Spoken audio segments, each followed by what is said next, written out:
लोग कर रहे थे हमारे होमोफोन्स और होमोनियम्स, इसके लिए आपके प्रैक्टिस सेट्स कर रहे थे। 3 प्रैक्टिस सेट आपके कंप्लीट हो चुके हैं। ये हमारा 4th प्रैक्टिस सेट जो है रहेगा। डायरेक्शन की बात करोगे तो सेम ही रहेगा। सेलेक्ट करो मोस्ट अप्रोप्रिएट होमोनियम और होमोफोन को, जो कि ब्लैंक में हमने फिल करना है। चलो देखो, the institute is known for dash discipline.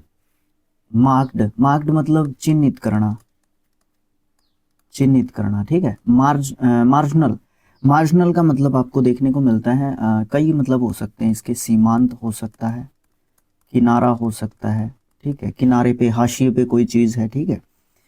या फिर किसी का इम्पोर्टेंस नहीं है, ठीक है। महत्वहीन, महत्वहीन, महत्वहीन जिसका महत्व नहीं है, मार्जिनल बोल सकते हो। मार्शनल, मार्शल, मैटेरियल, मार्शियल है, सॉरी। मार्शल और मार्शियल ये दोनों अपने जो है एक तरीके से आपके ये बोल सकते हो कि सेना से संबंधित होते हैं। देखो, मार्शल होता है सैन्य अधिकारी, सैन्य अधिकारी, सेना का अधिकारी कोई। मार्शल एक मतलब चीफ मार्शल, एयर मार्शल, कुछ इस तरीके के होते हैं। मतलब डिफेंस का मुझे ज़्यादा नॉलेज नहीं है, टू बी ऑनेस्ट। फिर आता है आपका मार्शियल। मार्शियल मतलब सेना के जो आपके क्या होते हैं, जो क्या बोलते हैं उनको, इंस्ट्रूमेंट्स होते हैं, जहाज हो गया और हो गई चीज़ें, मतलब युद्ध सामग्री, युद्ध सामग्री, लड़ने की जो मतलब लड़ने के लिए जो भी चीज़ें हमें चाहिए, दैट इज कॉल्ड मार्शियल, ठीक है। तो इसमें क्या है, the institute for is known for dash discipline, मतलब डिसिप्लिन के लिए जो इंस्टीट्यूट जाना जाता है एक तरीके से, वो मार्शियल एक तरीके से कहेंगे हम, ठीक है। सेना से संबंधित, सैन्य जो है गतिविधियों से संबंधित। देखो, ये तो डिनोट कर रहा है आपके किसी अधिकारी को, तो अधिकारी तो उसके लिए जाना नहीं जाएगा डिसिप्लिन के लिए। डिसिप्लिन के तो आप के लिए तो आपका मार्शल ही एक तरीके से जाना जाएगा, ठीक है। ये वाली बात आपको देखने को मिलेगी। अगला क्वेश्चन, इसमें दो जो है फिलअप्स हैं आपके। What she dash is that he is a dash person. अच्छा, what she grown, groaned, mean, meant, mean मतलब निकम्मा व्यक्ति हो सकता है। मीन्ट मतलब आप ये बोल सकते हो कि क्या हो सकता है कि किसी ने मतलब इसका मतलब ये है, या मैंने पक्का इरादा एक तरीके से कर लिया है किसी भी काम को करने का, ये मतलब आप बोल सकते हो, ठीक है। अच्छा, ये दोनों डिफाइन हो गए यहाँ से। तो ग्रोन का मतलब क्या होता है, ग्रो, ग्रोन, ग्रो, ग्रू, ग्रोन, कुछ इस तरीके का मतलब बड़ा हुआ या विकसित हुआ हुआ, तो ग्रोन हो सकता है। सी ग्रोन इज दैट, नहीं। फिर ये जो ग्रोन होता है ये क्या होता है, आएगा नहीं ये आंसर, ये आंसर आएगा नहीं, बट हमें देखना पड़ेगा। ग्राउंड, ये जो ग्राउंड होता है ये क्या होता है, जो ये ग्राउंड होता है इसका मतलब होता है चिल्लाना, चीखना, चिल्लाना, दर्द से करहाना, करहाना लिख लो, करहाना, ठीक है, करहाना, ठीक है। ग्रोनिंग, ग्रोइंग, ग्रोइंग मतलब बढ़ना, और ग्रोन आपका ये यहीं पे ये मतलब हम देख चुके थे इसका। ग्रोइंग और ग्रोन, नहीं ये भी नहीं आएगा answer. Mean, she is mean, नहीं ये होगा option number 4, she is meant, she is meant that he is a mean person. उसका कहने का मतलब ये था कि वो एक निकम्मा, निठल्ला, मीन्ट मतलब एक थोड़ा सा क्या बोलते हैं उसका, कंजूस बोल सकते हो, नीच बोल सकते हो, ये सब मतलब उसके जो है बोले जा सकते हैं कि वो जो है ना, एक उसका कहने का मतलब ये था कि वो जो है ना इतना अच्छा व्यक्ति बिल्कुल भी नहीं है। तो ऑप्शन नंबर डी या 4th आपका सही होगा। The dash pierced through the skin. अच्छा, पायस्ड मतलब आर पार होना, आर पार होना, ठीक है। अच्छा, तिथ आर पार हो जाएगा, हाँ हो जाएगा स्किन के। नेल भी हो जाएगा, स्टिक भी, स्टिक नहीं हो सकती, स्टोन नहीं हो सकता। तो तिथ जो है आर पार होने से ज्यादा चांसेस किसके हैं, नेल के हैं, तो यहाँ पे नेल लिख दो। द नेल, नेल मतलब कील बोल सकते हो आप एक, ठीक है। तो ये आर पार जो है आपके स्किन के हो जाएगी, तो इसको आप सही आंसर के रूप में देख सकते हो, कोई दिक्कत नहीं आएगी। अगला क्वेश्चन क्या कहता है, निकाल लेंगे तभी पता चलेगा क्वेश्चन क्या कहता है। देखो, the key was hanging on A dash by the door. अरे अरे अरे अरे अरे अरे अरे, ठीक लिखा है क्या हमने ये, हाँ ठीक तो है, नेल ही आएगा ना इसका, नेल ही होगा, नेल ही होगा, ठीक है, ठीक है, कंफर्म है, नेल ही होगा, ठीक है। अच्छा, the key was hanging on A dash by the door. अब देखो चारों ऑप्शंस में कहाँ पे गया कर्सर, ये रहा, यहाँ पे भी नेल है, यहाँ पे भी नेल है, यहाँ पे भी नेल है, यहाँ पे भी नेल है, बट नेल के मीनिंग्स लिखे हुए हैं। पहला नेल का मतलब क्या है, to catch someone specially when they are doing something, something इकट्ठा हुआ, समथिंग रॉन्ग और गिल्टी, मतलब किसी को पकड़ना स्पेशली जब उन्होंने कुछ गलत काम किया है या कुछ गिल्टी उन्होंने की है। तो ये तो आंसर आपका नहीं हो सकता, क्लियर है, ये तो आंसर बिल्कुल भी नहीं हो सकता। ओके, दूसरा क्या है, एक छोटा सा मेटल का स्पाइक ड्राइवन हो जाए जो वुड के अंदर, जो चीज़ों को एक साथ रख सकता है या उसको ऐसे यूज कर सकते हैं जैसे कि वो कोई हुक हो। बात किसकी चल रही है, एक की रखी हुई थी हैंग के ऊपर। ऑप्शन नंबर बी आपका करेक्ट आंसर होगा, ऑप्शन नंबर बी आपका जो है करेक्ट आंसर होगा, ये वाला नेल सही आंसर होगा। तीसरे नेल को देखो क्या है, टू डू समथिंग सक्सेसफुली, जब भी कोई काम सफलतापूर्वक हो जाता है, जब भी कोई काम सफलतापूर्वक हो जाता है तो उसको भी हम नेल बोलते हैं। एक और नेल होता है, एक थिन हार्ड एरिया जो कवर करता है अपर साइड से end of each finger and the toe. मतलब क्या होता है कि एक जो है आप ये बोल सकते हो सीधा सीधा, नेल का मतलब नाखून बोल सकते हो, ठीक है, नेल का मतलब यहाँ पे नाखून बोल सकते हो, ज्यादा सोचने समझने की जरूरत है ही नहीं, ठीक है। तो नेल के ये चारों मतलब होते हैं, इस तरीके से भी क्वेश्चन आ सकता है। आगे आगे है, where is my dash cried the boatman, boatman cried किया, उसने कहा कि मेरा ये कहाँ है। और ये और क्या होता है, ओ ए आर, ये होता है चप्पू।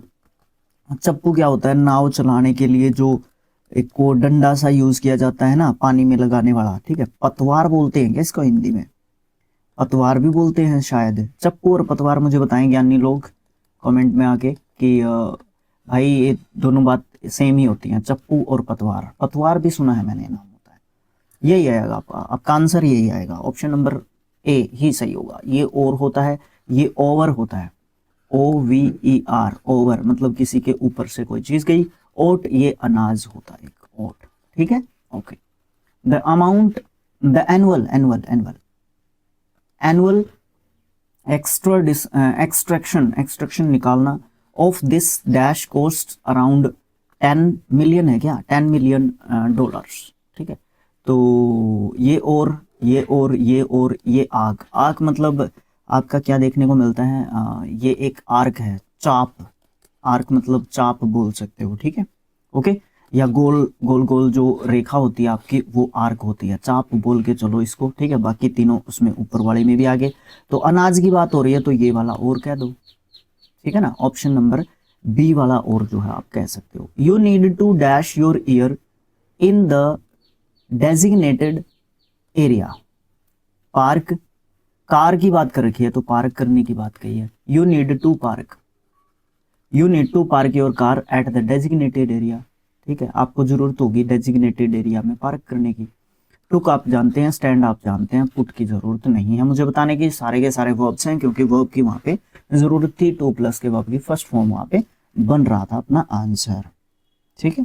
ओके, नेक्स्ट क्वेश्चन आया है, I think he is the dash person for his job, I think he is the right person for this job. Right person मतलब बिल्कुल सही उचित व्यक्ति है। ये वाला राइट क्या होता है, RITE, RITE मतलब धार्मिक जो क्या होते हैं, धार्मिक मामलों से रिलेटेड होता है ये आपका, ठीक है। धार्मिक जो हमारे क्या होते हैं, परंपराएं होती हैं, रिचुअल्स, जो हमारे रिचुअल्स होते हैं, कस्टम्स होती हैं, ठीक है, उनसे रिलेटेड ये राइट होता है। ये वाला राइट आपको पता है वर्ब है। ये राइट क्या होता है, ये भी राइट ही होता है, सारे राइट हैं। ये वाला राइट क्या होता है, WRIGHT, राइट मतलब किस कोई मैन्युफैक्चरर है उसका, निर्माता, निर्माता, ठीक है, कोई किसी चीज को बनाने वाला है, ठीक है। तो ऑप्शन नंबर ए जो है इसका सही होगा, सी नहीं होगा, सी पे निशान रख गया मेरे से। ओके, नेक्स्ट क्वेश्चन क्या है, ये कहता है the sales of dash by 20% on Valentine day, Valentine day, ठीक है।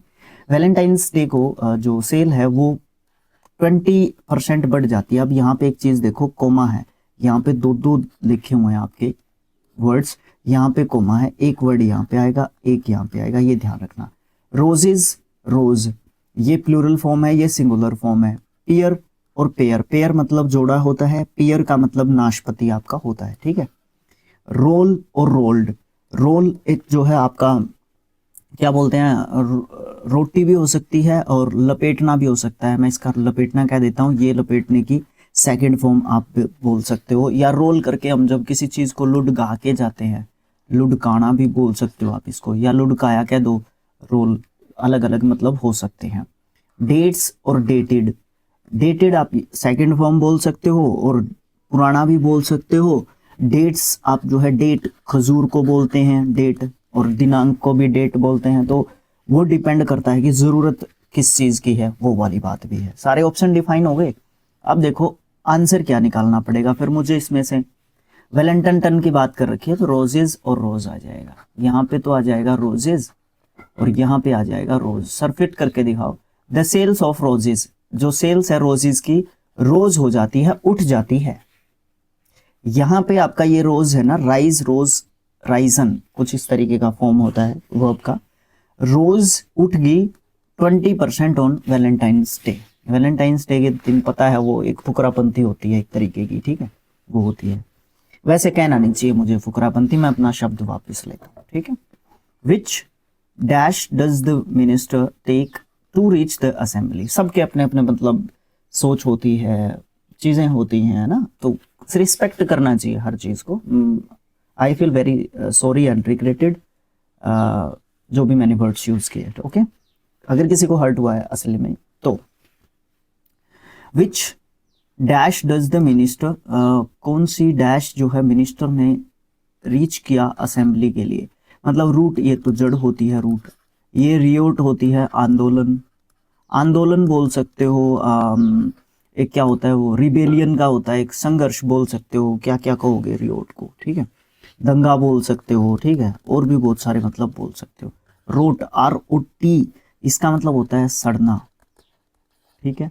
रूट, रूट मतलब होता है रास्ता, ठीक है। एक जो रूट है खिलाड़ी इंग्लैंड का, वो ये स्पेलिंग लिखता है रूट, ठीक है, वो उसका सरनेम है। तो यहाँ पे क्या हुआ, मिनिस्टर ने तो रियोट को पार किया होगा, रियोट को पार किया होगा, ठीक है। Which route does the minister take to reach the assembly, मतलब कौन से रियोट को पार करके जो मिनिस्टर साहब हैं वो आपके असेंबली में पहुंचे हैं, ये वाली बात आपको देखने को मिलती है, ओके। तो ये आपका पूरे 10 क्वेश्चंस हो गए। नेक्स्ट जो आपका प्रैक्टिस सेट आपको देखने को मिलेगा, 5th देखने को मिलेगा। जाने से पहले आपको वीडियो को लाइक करना पड़ेगा, चैनल को सब्सक्राइब करना पड़ेगा और वीडियो को शेयर करना होगा।